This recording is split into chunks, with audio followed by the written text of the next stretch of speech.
بسم اللہ الرحمن الرحیم، ویلکم بیک۔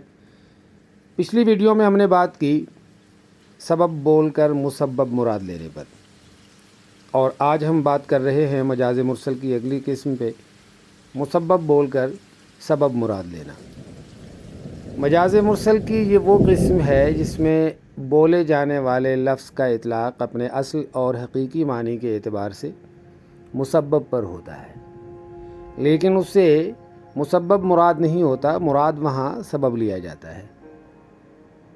مثال ملاحظہ کیجیے، اس کے کمرے میں ہر طرف علم بکھرا پڑا تھا۔